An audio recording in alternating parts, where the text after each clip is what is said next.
Hello students, कैसे आप सब लोग। उम्मीद करता हूँ बहुत अच्छे होंगे। तो स्टूडेंट्स, आज की इस वीडियो में हम पिछले लास्ट वीक के जो इंपॉर्टेंट न्यूज हैं उनको कवर करेंगे, जो हमारे पास आने वाले लो एंट्रेंस एग्जाम्स में क्वेश्चंस बन सकते हैं। तो यहाँ पर हम सिर्फ इंपॉर्टेंट न्यूज को कवर करेंगे ताकि समय भी बच सके और हम सभी न्यूज को जो एग्जाम पॉइंट ऑफ व्यू से रेलिवेंट है वो याद भी रख सके। तो चलिए स्टार्ट करते हैं।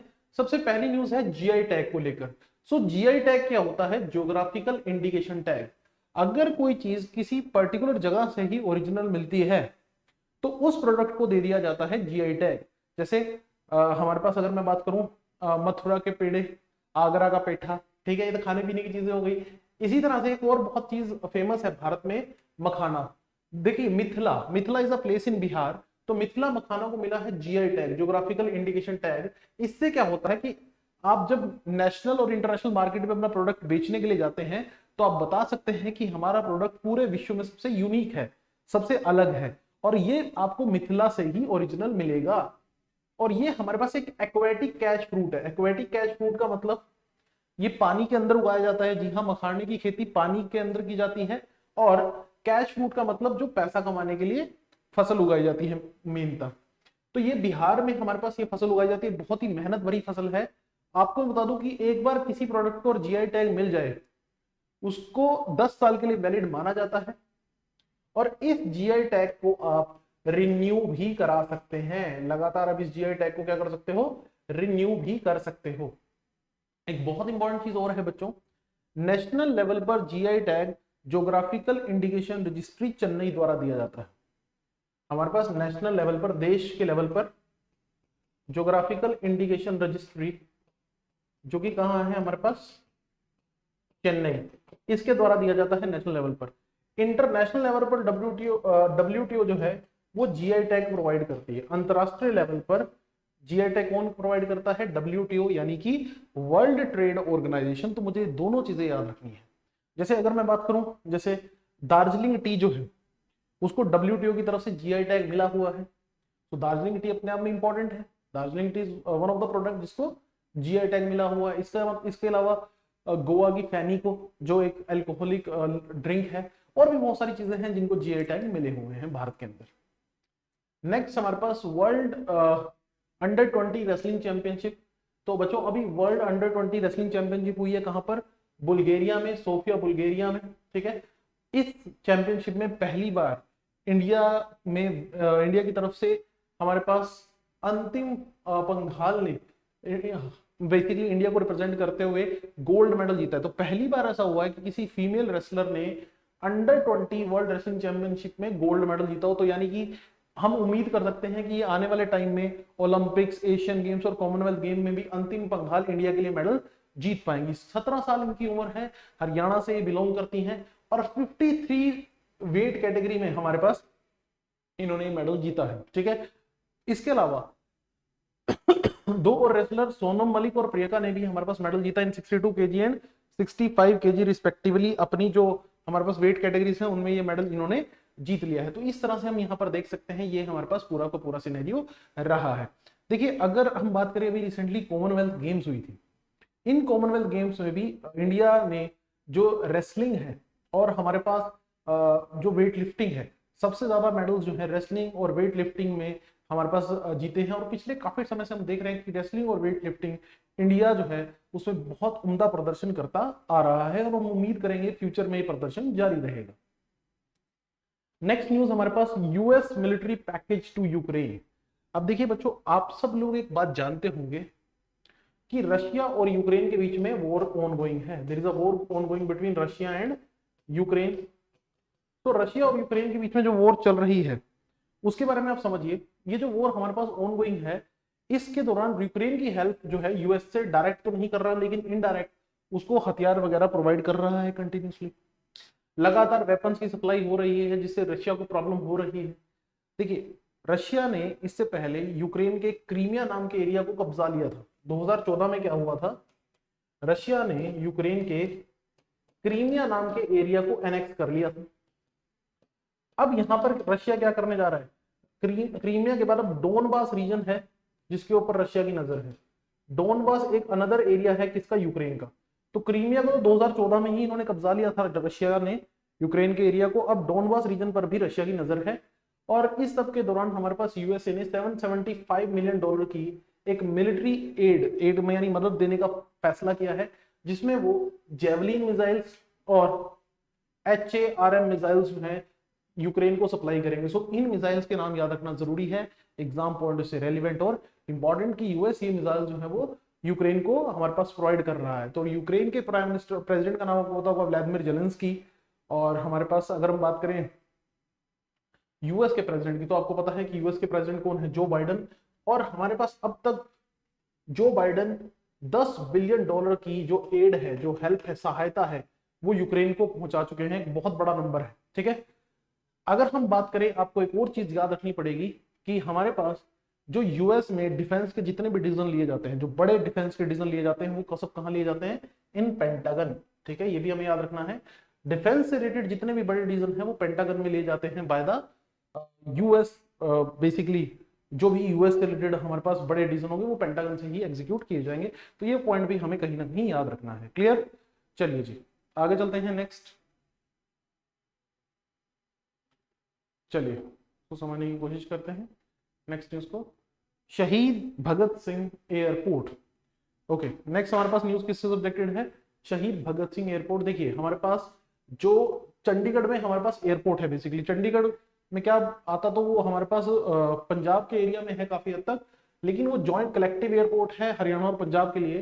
सो यहाँ पर हरियाणा के डिप्टी सीएम दुष्यंत चौटाला और पंजाब के सीएम भगवंत मान ने एक जॉइंट डिक्लेरेशन की है कि जो चंडीगढ़ में जो एयरपोर्ट है उसका नाम अब से जाना जाएगा हमारे पास शहीद भगत सिंह इंटरनेशनल एयरपोर्ट। सो भगत सिंह हमारे पास एक युवाओं के लिए प्रेरणा, ठीक है, एक ग्रेट फ्रीडम फाइटर जो बहुत कम उम्र में देश के लिए शहीद हो गए थे, ठीक है, बिना कुछ सोचे समझे देश की आजादी की लड़ाई लड़ी और उसके चलते शहीद भी हो गए। तो यहाँ पर आपको स्टूडेंट्स में बताना चाहूंगा 1926 में हमारे पास भगत सिंह जी ने हमारे पास नौजवान भारत सभा की स्थापना की थी, ताकि यंगस्टर्स को एनकरेज करा जा सके, ताकि वो ब्रिटिशर्स के खिलाफ लड़ सके। तो आपने याद रखना है भगत सिंह के द्वारा एक ऑर्गेनाइजेशन की स्थापना की गई थी, नौजवान भारत सभा। और इसके बाद भगत सिंह रुके नहीं, ठीक है, उन्होंने हमारे पास क्या किया, उन्होंने लाला लाजपत राय जी की हत्या का बदला लेने के लिए हमारे पास सॉन्डर्स की हत्या कर दी। एक्चुअली सॉन्डर्स की हत्या नहीं करनी थी, हत्या करनी थी जेम्स स्कॉट की। जेम्स स्कॉट वो व्यक्ति था जो लाला लाजपत राय जी की मौत के लिए रिस्पॉन्सिबल था, लेकिन गलती से हमारे पास आइडेंटिटी मिस्टेक के चलते भगत सिंह और उनके साथियों ने सॉन्डर्स की हत्या कर दी। तो ये पर्सन मारा गया, जॉन जेम्स स्कॉट बच गया। उसके बाद भगत सिंह जो है सेंट्रल लेजिस्लेटिव असेंबली जो दिल्ली में है उसमें बम फेंकते हैं, भगत सिंह और बटुकेश्वर दत्त।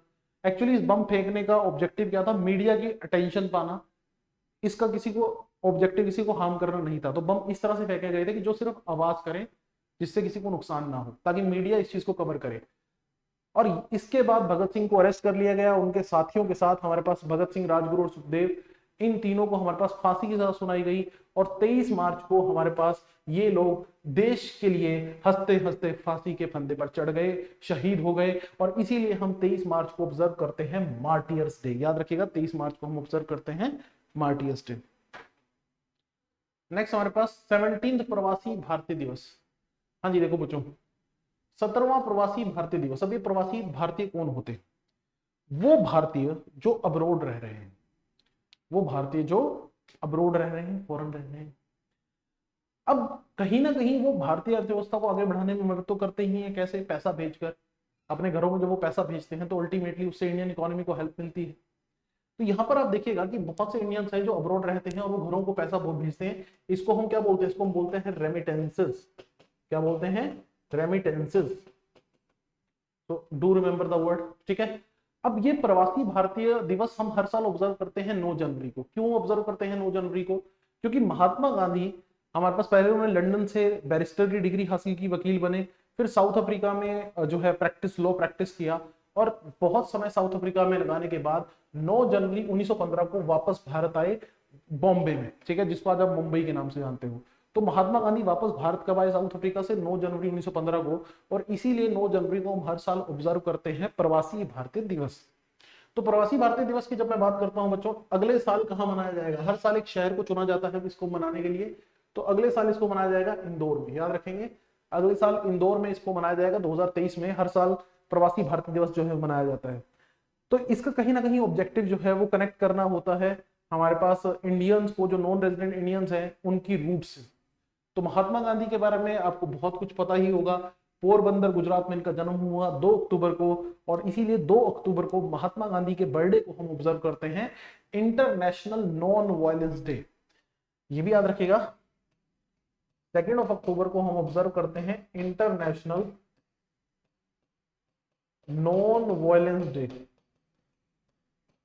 ठीक है, तो ये चीज मुझे कहीं ना कहीं याद रखनी है, एग्जाम पॉइंट ऑफ से इंपॉर्टेंट है, रेलिवेंट है कि हमारे पास महात्मा गांधी जी की याद में 2 अक्टूबर को हर साल international non violence day observe किया जाता है। ठीक है, और हमारे पास कई सारे आंदोलन को महात्मा गांधी ने लीड किया था ड्यूरिंग द फ्रीडम स्ट्रगल।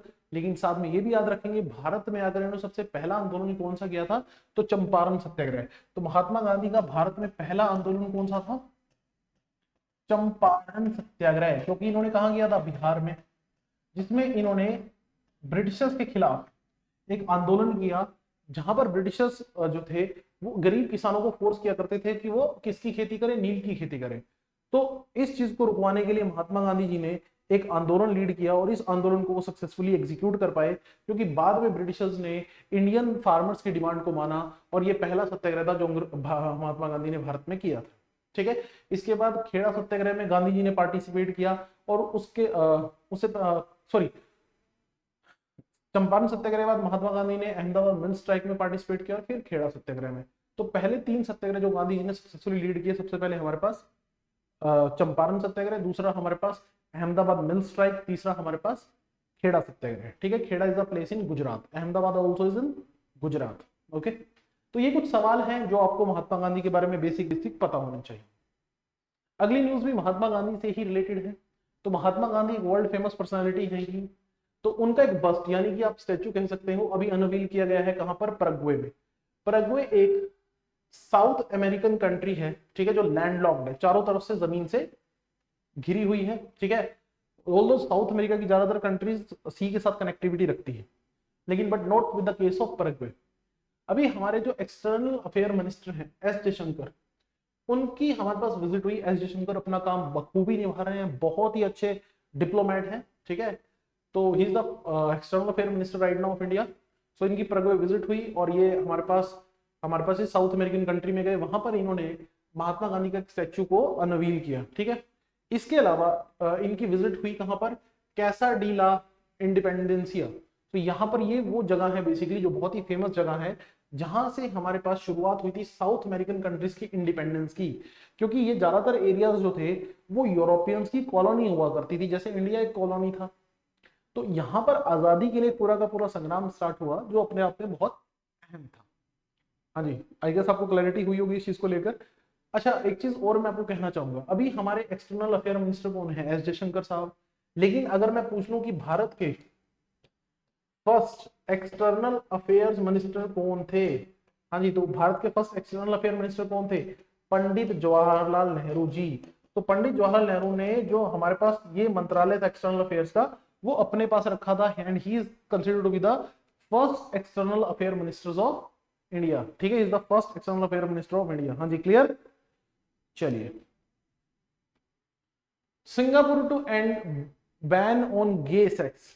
ठीक है, देखिए, सिंगापुर भी एक ब्रिटिश कॉलोनी रहा है। जी हाँ, सिंगापुर भी एक ब्रिटिश कॉलोनी रहा है, और during the world war 2 Japanese ने इसके ऊपर कंट्रोल करने की कोशिश की, और काफी हद तक कंट्रोल पा भी लिया था। और आपको याद होगा कि हमारे पास उसी समय एक संगठन भी खड़ा हुआ जिसका नाम था इंडियन नेशनल आर्मी या आजाद हिंद फौज। तो आपको ये पता होना चाहिए, आजाद हिंद फौज की स्थापना सिंगापुर में हुई थी कैप्टन मोहन सिंह द्वारा। मैं आपको फिर से बता दूं कि हमारे पास इंडियन नेशनल आर्मी यानी कि आजाद हिंद फौज, इसकी स्थापना कहां हुई थी, सिंगापुर में। पहला क्वेश्चन, किसने की थी, कैप्टन मोहन सिंह ने। ठीक है, किसने की थी, कैप्टन मोहन सिंह ने। बाद में क्या होता है कि हमारे पास इस संगठन को लीड करने के लिए आगे कौन आते हैं, इस संगठन को लीड करने के लिए आगे आ जाते हैं हमारे पास नेताजी सुभाष चंद्र बोस, जो एक बहुत ही फेमस नारा देते हैं नेताजी सुभाष चंद्र बोस, तुम मुझे खून दो मैं तुम्हें आजादी दूंगा। हाँ जी, क्लियर। तो आपको सिंगापुर में भी बहुत से रूल्स रेगुलेशन, जैसे भारत में आज भी बहुत सारे रूल्स ब्रिटिश इरा के हैं, अंग्रेजों के द्वारा चलाए गए हैं, तो सिंगापुर में भी सेम चीज आपको देखने को मिलेगी। बहुत से ऐसे कानून हैं जो ब्रिटिशर्स के टाइम से चलते आ रहे हैं। इसी तरह से आपको देखने को मिलेगा सेक्शन 377A, जो ये बोलता है कि हमारे पास सेम सेक्स और गे सेक्स जो है बिटवीन मैन जो है वो एक इलीगल चीज है, ठीक है। तो अब यहाँ पर जो प्राइम मिनिस्टर सिंगापुर के ली हिसन लूंग, इन्होंने अनाउंस कर दिया है कि ये डिक्रिमिनलाइज करेंगे, अब से गे सेक्स जो है सेम जेंडर के साथ रिलेशन बनाना एक अपराध नहीं होगा। हाँ जी, क्लियर। सो एलजीबीटी कम्युनिटी जो है वो इसको अपने लिए एक बहुत बड़ी जीत मान रही है, साथ ही ह्यूमैनिटी के लिए भी एक बहुत बड़ी जीत मान रही है। ये ऐसे नहीं हुआ जितना हम समझ रहे हैं कि बहुत ही आसान था, लाइक सिंगापुर की गवर्नमेंट एकदम से मान गई। इसके लिए बहुत बड़े लेवल पर प्रोटेस्ट हुए सिंगापुर में, और उन प्रोटेस्ट के बारे में बात करूं तो city known rally in the city state known as pink dot, ठीक है, पिंक डॉट नाम से एक रैली निकाली गई बाय द एलजीबीटी कम्युनिटी, ताकि इस हमारे पास इस मुद्दे के ऊपर जो गवर्नमेंट है वो ध्यान दे। तो पिंक डॉट जो हमारे पास रैली थी वो किस चीज को लेकर थी, एलजीबीटी कम्युनिटीज की रैली थी, ताकि जो हमारे पास सेम सेक्स है, गे सेक्स है, उसको डीक्रिमिनलाइज किया जाए सिंगापुर के अंदर। तो ये एक छोटा सा पॉइंट है, लेकिन हमारे पास लॉ से रिलेटेड है, डायरेक्टली कहीं ना कहीं कानून से जुड़ा हुआ है, तो हमसे सीधा सीधा सवाल पूछा जा सकता है। चलिए नेक्स्ट सवाल की तरफ आगे बढ़ते हैं। नेक्स्ट सवाल हमारे पास, Google doodle on Anna Mani. अब ये क्या है बच्चों, आइए इसको समझते हैं। Google doodle on Anna Mani, देखो गूगल एक बहुत बड़ी कंपनी है, बहुत बड़ा प्रॉफिट कमाती है, ठीक है, और गूगल की पेरेंट कंपनी है अल्फाबेट। गूगल के साथ साथ अगर मैं बात करूं, ये जो 4 कंपनीज के आपको नाम दिखाई दे रहे हैं, ये अमेरिका की बिग 5 कंपनीज है, जिसमें अमेजन है, एप्पल है, मेटा है जो फेसबुक की पेरेंट कंपनी, और Microsoft. So these are known to be big 5 companies of the United States of America. सिर्फ यूएस में इनकी पहुंच नहीं, पूरे वर्ल्ड में इनकी पहुंच है। अब देखिए अमेजन जो है अपनी सर्विसेज को पूरे वर्ल्ड में देता है, इंडिया में भी अमेजन खूब चलता है। एप्पल की बात करूं तो एप्पल के प्रोडक्ट्स को किसी इंट्रोडक्शन की रिक्वायरमेंट नहीं है। फिर फेसबुक हम सब यूज करते हैं, फेसबुक जो है वो पेरेंट कंपनी है हमारे पास इंस्टाग्राम की भी, और हमारे पास व्हाट्सएप की भी। उसके अलावा माइक्रोसॉफ्ट इसके सॉफ्टवेयर के थ्रू ही अभी ये जो हमारे पास डिजिटल टीवी है वो चल रहा है। तो ये वो कंपनीज हैं जिनको किसी इंट्रोडक्शन की जरूरत नहीं है। तो गूगल आपको पता है एक सर्च इंजन है, ठीक है, और इस सर्च इंजन में ये जनरली डूडल का यूज करता है। डूडल का मतलब बेसिकली क्या होता है कि अलग तरह से गूगल को लिखना और किसी को ट्रिब्यूट देना, श्रद्धांजलि देना। तो इस बार इन्होंने एक डूडल रखा किसके लिए, अन्ना मणि जी के लिए। अन्ना मणि कौन थी, she is the first female physics scientist, Bharat की पहली महिला फिजिक्स साइंटिस्ट, और इन्होंने मेट्रोलॉजी और एनर्जी को लेकर बहुत सारा काम किया। मतलब वेदर फोरकास्टिंग को लेकर, मौसम के बारे में बात करना, उस सब में इन्होंने बहुत बड़े लेवल पर कंट्रीब्यूशन दिया। इसीलिए इनको वेदर वुमेन ऑफ इंडिया के नाम से भी जाना जाता है। तो एक सवाल आपके लिए बन गया कि who is known to be the weather women of India.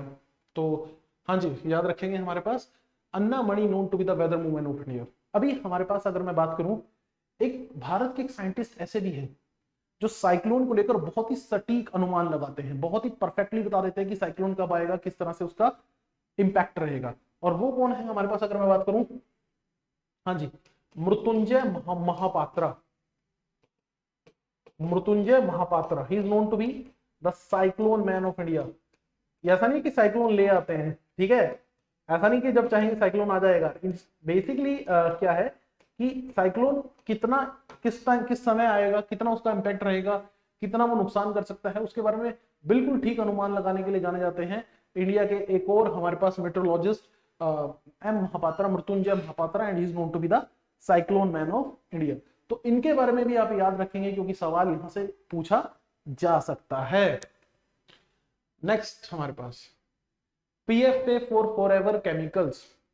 अभी यहां पर क्या हुआ है स्टूडेंट्स, देखिएगा हमारे पास PFS के बारे में पता चला है। What is PFA?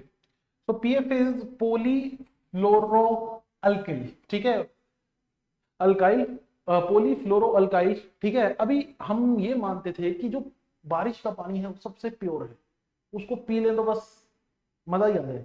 लेकिन अब यहाँ पर इन्होंने यूनिवर्सिटी ऑफ स्टॉकहोम ने एक स्टडी प्रिंट की है जिसने क्या कहा है कि वर्ल्ड के ज्यादातर हिस्सों में जो बारिश होती है उस बारिश में आपको PFA देखने को मिलेगा, यानी कि पॉलीफ्लोरो अल्काइल आपको देखने को मिलेगा, जिसको 1940 में पहली बार हमने डेवलप किया था ह्यूमंस ने। एक्चुअली इसका डेली चीजों में यूज होता है, जैसे जो टेफ्लॉन कोटिंग होती है, हमारे यूटेंसिल्स होते हैं, और भी बहुत सारी चीजों में इस केमिकल का यूज होता है। अलग अलग चीजों की प्रोडक्शन में इसका यूज होता है, और कहा जाता है कि ये फॉरएवर केमिकल है, इसको नष्ट करना, क्योंकि इसको एनवायरमेंट के अंदर से हटाना, इसको एनवायरमेंट के अंदर से अलग करना ऑलमोस्ट इम्पॉसिबल है। अभी तक इसके बारे में कुछ कंफर्म सिस्टम नहीं है कि हम कैसे एनवायरमेंट से इस चीज को अलग कर दें। तो अब ये एनवायरमेंट का एक इंटीग्रल हिस्सा बन चुका है, और यहाँ पर हमें बारिश की बूंदों में भी इसके जो ट्रेसेस हैं वो देखने को मिल रहे हैं। तो अगर हम बात करें, ये एक बहुत ही चिंता का विषय है, ठीक है, कि हमारे पास कौन सा केमिकल हमारे पास मिल रहा है, वो आपको पेपर में पूछा जा सकता है। अगर मैं बारिश की बात करूं, वर्ल्ड में सबसे ज्यादा बारिश आपको कहां देखने को मिलेगी? मोसिन राम में। ये बात आप याद रखिएगा, वर्ल्ड का सबसे वेटेस्ट प्लेस जहां सबसे ज्यादा बारिश होती है, पूरे विश्व की सबसे ज्यादा बारिश, वो है मोसिन राम, और ये आपको कहां देखने को मिलेगा? मेघालय, भारत। ठीक है, world wettest place on earth वो है मोसिन राम। ठीक है, मोसिन राम, ठीक है, और ये हमारे पास जो है आपको देखने को मिलेगा in the state of Meghalaya. चलिए जी आगे चलते हैं। Next, Praggnanandhaa defeat Carlsen. तो इंडिया के 16 साल के chess grand master R Praggnanandhaa ने क्या किया है? मैग्नस कार्लसन को तीसरी बार हरा दिया है। ये कोई आसान काम नहीं है, क्योंकि मैग्नस कार्लसन की जब मैं बात करता हूं, ये वर्ल्ड के 5 बार के चेस चैंपियन हैं, नॉर्वे से बिलोंग करते हैं, और इनको हराना अपने आप में बहुत बड़ी बात है। अब यहां पर एक दो चीजें मैं आपको बताना चाहूंगा जो इंपॉर्टेंट है। एक्चुअली चल क्या रहा था, हो क्या रहा था, यहां पर फाइनल राउंड चल रहा था एफटीएक्स क्रिप्टो कप का। ठीक है, एफटीएक्स क्रिप्टो कप हमारे पास चल रहा था, जिसमें एक मैच हुआ, जिसमें हमारे पास प्रगनद्दा ने हमारे पास मैग्नस कार्लसन को हरा दिया, लेकिन स्कोर के मामले में वो फिर भी ओवरऑल जब सारी गेम्स का स्कोर कैलकुलेट किया गया तो फाइनल टेबल में वो सेकंड नंबर पर रहे। कार्लसन ने ये हमारे पास टाइटल जो है वो जीत लिया, लेकिन फिर भी अपने आप में एक बहुत बड़ी बात है, क्योंकि 16 साल में अगर ये बच्चा एक चैंपियन को हरा पा रहा है, तो over the period of time हम उम्मीद करेंगे आने वाले टाइम में ये खुद भी एक वर्ल्ड चैंपियन के रूप में पूरे विश्व के सामने अपनी पहचान बनाएगा। जैसे कि हमारे पास अगर हम बात करें इंडिया के फॉर्मर जो कई सारे चेस प्लेयर हैं, विश्वनाथन आनंद जो इंडिया के वर्ल्ड फेमस चेस प्लेयर रहे हैं, उन्होंने पूरे विश्व में भारत को एक मान्यता दिलाई है ग्रेट चेस कंट्री के रूप में। तो अब उसी लेगेसी को आगे फॉलो कर रहे हैं आर प्रगनद्दा। ठीक है, नेक्स्ट न्यूज हमारे पास बच्चों एससीओ के डिफेंस मिनिस्टर्स को लेकर है। अब what is SCO? SCO means Shanghai cooperation organisation. इसका हेडक्वार्टर, देखिए नाम शंघाई है, शंघाई इन चाइना, लेकिन इसका हेडक्वार्टर आपको कहां देखने को मिलेगा? बीजिंग में। इसका हेडक्वार्टर आपको कहां देखने को मिलेगा? बीजिंग, चाइना में। नाम शंघाई है। इसके टोटल मेंबर्स की बात करूं तो इसमें China, India, Kazakhstan, Kyrgyzstan, Pakistan, Russia, Tajikistan, Uzbekistan. So India is one of the member along with China, Russia, Pakistan. तो ये एक ग्रुप है जिसमें हमारे पास बेसिकली आपस में कोऑपरेशन की बात की जाती है, एक दूसरे की कैसे हेल्प की जाए डिफरेंट एरियाज में, या वाटर कंजर्वेशन में, टूरिज्म को बढ़ाने में, इन सब चीजों में कैसे एक दूसरे की हेल्प की जाए, उसके लिए बना हुआ एक ग्रुप है। अभी क्या हुआ, इसके डिफेंस मिनिस्टर्स की मीटिंग हुई है कहां पर? ताशकंद, उज्बेकिस्तान में। तो हमारी तरफ से हमारे डिफेंस मिनिस्टर जाएंगे कौन? राजनाथ सिंह, ठीक है, जो कि हमारे डिफेंस मिनिस्टर हैं। तो वो यहां पर इस मीटिंग को अटेंड करने गए हैं। तो पहला सवाल क्या हो गया कि एससीओ की डिफेंस मिनिस्टर्स की मीटिंग कहां हुई है? तो ये हमारे पास कहां हुई है बच्चों? ये हुई है हमारे पास ताशकंद, उज्बेकिस्तान में। एससीओ को शंघाई पैक्ट भी कहा जाता है, या शंघाई 5 के नाम से भी जाना जाता है। सिक्योरिटी अलायंस के रूप में इसकी स्थापना हुई थी। स्टार्टिंग में 5 ही मेंबर्स इसके अंदर थे, लेकिन आगे बढ़ते बढ़ते आज इसके हमारे पास टोटल, अगर मैं मेंबर्स की बात करूं, आज अभी 8 मेंबर हैं, और फ्यूचर में पूरी पॉसिबिलिटी है कि नंबर ऑफ मेंबर जो हैं वो और बढ़ते हुए हमें दिखाई देंगे। ओके, नेक्स्ट न्यूज हमारे पास बहुत इंपॉर्टेंट बच्चों, पुलिट्जर प्राइज।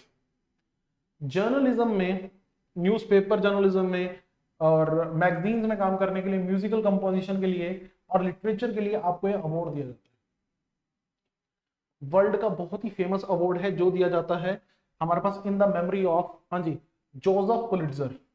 1917 में हमारे पास अगर हम बात करें, ये प्राइज जो है एस्टेब्लिश हुआ था in the memory of Joseph Pulitzer.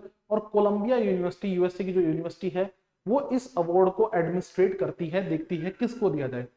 तो इस बार ये अवार्ड जो है वो दिया गया है फहमीदा अजीम को, ठीक है। और ये हमारे पास 2022 की पुलिट्जर प्राइज विनर बनी है। ये हमारे पास अमेरिकन ऑनलाइन मैगजीन के लिए काम करती हैं। इन्होंने चाइना के अंदर जो बीगर मुस्लिम्स हैं, बीगर मुसलमान हैं, उनके ऊपर जो अत्याचार होता है उसके बारे में लिखा, और भी कई अंतरराष्ट्रीय मुद्दों को उन्होंने हाईलाइट करने की कोशिश की, जिसके चलते इनको ये अवार्ड दिया गया है। आपको मैं एक और चीज बताना चाहूंगा बच्चों, जो इंपॉर्टेंट है वो क्या, कि हमारे पास हर साल एक और अवार्ड दिया जाता है, that is known to be Pritzker prize. एक और अवार्ड दिया जाता है that is known to be Pritzker prize. तो प्रिट्जगर प्राइज की जब मैं बात करता हूं, प्रिट्जगर प्राइज जो है वो एक आर्किटेक्चर में दिया जाने वाला अवार्ड, ठीक है। आर्किटेक्चर में ये अवार्ड दिया जाता है, आर्किटेक्चर के कंटेक्स्ट में अवार्ड दिया जाता है। पुलिट्जर प्राइज जर्नलिज्म के लिए दिया जाता है। तो मुझे कंफ्यूज नहीं होना, दोनों अवार्ड्स डिफरेंट हैं, दोनों के बारे में मुझे कहीं ना कहीं पता होना चाहिए। दोनों अवार्ड्स डिफरेंट डिफरेंट अवार्ड्स। चलिए नेक्स्ट न्यूज की तरफ आगे बढ़ते हैं। 2022 यूनेस्को पीस प्राइज अवार्ड। तो हमारे पास जो यूनेस्को है, United nation educational scientific and cultural organisation, फिर से रिपीट करता हूं, United nation educational scientific and cultural organisation, इसका हेडक्वार्टर स्टूडेंट्स आपको देखने को मिलेगा पेरिस फ्रांस में। इसकी तरफ से पीस प्राइज दिया जाता है, और इस बार का ये प्राइज किसको मिला है, जर्मनी की फॉर्मर चांसलर एंजेला मार्केल, ठीक है। बहुत ही इंफ्लुएंशियल लेडी रही हैं। अभी ओलाफ स्कोल्स जो है वो जर्मनी के चांसलर है। जैसे हमारे यहाँ प्रधानमंत्री की पोजीशन होती है, तो जर्मनी में प्रधानमंत्री की पोजीशन ना होते हुए वहां पर चांसलर की पोजीशन हमें देखने को मिलती है। तो अगर मैं यहाँ पर बात करूं, इन्होंने एफर्ट्स किए और बहुत सारे रिफ्यूजीज को सेटल होने में हेल्प की इन द कंट्री जर्मनी, ठीक है। जैसे कि सीरिया, अफगानिस्तान, इराक, यहाँ पर प्रॉब्लमेटिक सिचुएशन के चलते बहुत से लोगों को अपना घर छोड़ने में मजबूर होना पड़ा। इन सब शरणार्थियों को अपने यहाँ शरण देने में जर्मनी ने कोई कोताही नहीं बरती, और बहुत सारे रेफ्यूजीज को अपने यहाँ रखा, जिसके चलते हमारे पास बहुत से लोगों की जिंदगी जो है वो उसमें सुधार आया। तो यूनेस्को की तरफ से इसी वजह से अवार्ड दिया गया। तो यूनेस्को की एस्टेब्लिशमेंट हुई थी 1945 में, और यूनेस्को ने किसकी जगह ली थी, हमारे पास एक संस्था हुआ करती थी international committee on intellectual cooperation. तो ये सवाल इंपॉर्टेंट है कि यूनेस्को ने किसकी जगह ली थी, यूनेस्को ने जगह ली थी एक संस्था की, international committee on intellectual cooperation. तो उसकी जगह लेकर यूनेस्को एग्जिस्टेंस में आया था इन द ईयर 1945। और हेडक्वार्टर, जैसा कि मैं आपको बता चुका हूं, हेडक्वार्टर कहां आपको देखने को मिलेगा, हेडक्वार्टर आपको देखने को मिलेगा पेरिस फ्रांस में, ओके।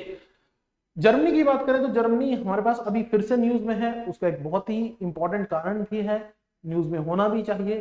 कारण क्या है जर्मनी का न्यूज में होने का, कि उसने वर्ल्ड की पहली हाइड्रोजन पावर्ड पैसेंजर ट्रेन को लॉन्च किया है, ठीक है। World first fleet of hydrogen powered passenger train, ठीक है। तो जनरली हम ऐसे फ्यूल का अगर यूज करते हैं तो उससे पोल्यूशन को हम काफी हद तक घटा सकते हैं, जो एनवायरनमेंट के ऊपर हमारा जो नेगेटिव इंपैक्ट है उसको भी मिनिमाइज कर सकते हैं। Next, new DRDO chairman, okay students. तो बात करते हैं यहाँ पर डीआरडीओ की, एक बहुत ही इंपॉर्टेंट और महत्वपूर्ण संस्था जो देश को आगे बढ़ाने के लिए हमेशा तत्पर रहती है, काम करती है। भारत में जितनी मिसाइल्स बनती हैं उनको बनाने का श्रेय जाता है डीआरडीओ को। तो डीआरडीओ के साइंटिस्ट बहुत अच्छे से काम करते हैं। आपने अग्नि, ब्रह्मोस, पृथ्वी, ये जितनी भी मिसाइल्स का नाम सुना है सब डीआरडीओ के द्वारा ही बनाई गई है। तो डीआरडीओ की फुल फॉर्म है defence research development organisation, defence research development organisation. ये संस्था एस्टेब्लिश हुई थी 1958 में। ये संस्था एस्टेब्लिश कब हुई थी, डीआरडीओ एस्टेब्लिश हुई इन द ईयर 1958। इसका हेडक्वार्टर बच्चे आपको कहां देखने को मिलेगा, हेडक्वार्टर देखने को मिलेगा न्यू दिल्ली में, ठीक है। न्यू दिल्ली में इसका हेडक्वार्टर आपको देखने को मिल जाएगा। और साथ ही आपको मैं ये भी बता दूं कि हमारे पास ये अपनी जो मिसाइल्स है वो कहां से टेस्ट करती है। डीआरडीओ अपनी मिसाइल टेस्ट करती है from APJ Abdul Kalam island. कहां से टेस्ट करती है, एपीजे अब्दुल कलाम आइलैंड, हाँ जी क्लियर। तो यहां पर आप देखिएगा स्टूडेंट, इंपॉर्टेंट चीज क्या है कि अभी इसके नए डायरेक्टर अपॉइंट हुए हैं, ठीक है, नए हेड इसके बेसिकली नए चेयरमैन अपॉइंट हुए हैं डीआरडीओ के। वो कौन है? New chairman of DRDO Sameer V Kamat. Sameer V Kamat. और ये किसको रिप्लेस करेंगे? जी सतीश रेड्डी को। तो जी सतीश रेड्डी इससे पहले डीआरडीओ के हेड थे, अब उनकी जगह लेंगे समीर वी कामत। आपको एक और चीज बताना चाहूंगा, डीआरडीओ का जो भी चेयरमैन बनता है वो हमारे पास scientific adviser to the defence ministry भी होता है। तो अगर पेपर में सवाल आ जाए कि scientific adviser to the defence ministry कौन है, तो वो होंगे अब समीर वी कामत। ओके, और वही हमारे पास डीआरडीओ के चेयरमैन भी होंगे, जो देश में सभी डिफेंस प्रोजेक्ट्स को एक तरह से सुपरवाइज करेंगे। तो हमारे जितने भी हमारे पास डिफेंस के प्रोजेक्ट्स चलते हैं, ज्यादातर डीआरडीओ उनको एग्जीक्यूट करता है। और साथ ही मैं आपको ये भी बताना चाहूंगा कि डीआरडीओ अपनी मिसाइल्स को टेस्ट फायर कहां से करता है? From APJ Abdul Kalam island, जो कि आपको देखने को मिलेगा नियर बाय द ओडिशा के तट के पास। ठीक है, तो यहां तक आई गेस आपको क्लैरिटी हो गई होगी। तो ये थे हमारे पास लास्ट वीक के इंपॉर्टेंट करंट अफेयर्स, जिनको हमने सिंपल वर्ड्स में समझने की कोशिश की है ताकि आपको एग्जाम में हेल्प मिल सके। वीडियो पसंद आई हो तो लाइक और शेयर जरूर कर दीजिएगा। Thank you students, God bless you all.